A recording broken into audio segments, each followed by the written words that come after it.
Welcome to মার্জনা kitchen. আজকে যে রেসিপিটা শেয়ার করব সেটি হচ্ছে সাবুদানা মিষ্টি পিঠা। পিঠাটা খুব নরম হয়, যেটা খেতে ভীষণ মজা। আশা করি আজকের এই রেসিপিটা আপনাদের ভালো লাগবে, আর ভালো লাগলে অবশ্যই লাইক, কমেন্ট এবং শেয়ার করবেন।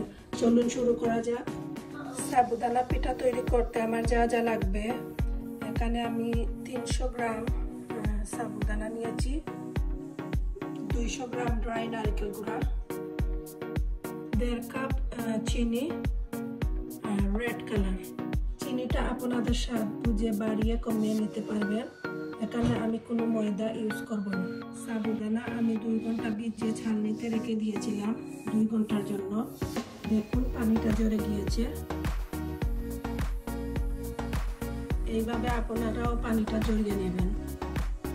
প্রথমেই আমি চিনিটাকে একটু পানি দিয়ে শিরা বানিয়ে নিব।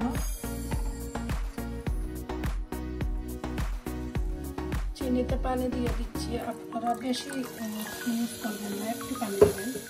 আপনাদের কাছে যদি ড্রাই নারকেল গুঁড়া না থাকে তাহলে ফ্রেশ নারকেল গুঁড়াও ইউজ করতে পারবেন। ফ্রেশ নারকেল দিয়ে যদি পিঠা তৈরি করেন তাহলে চিনিটা এভাবেই দিয়ে দিবেন, শিরা করার প্রয়োজন নেই।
আমি নিয়েছি পর্যাপ্ত পরিমাণের সয়াবিন তেল।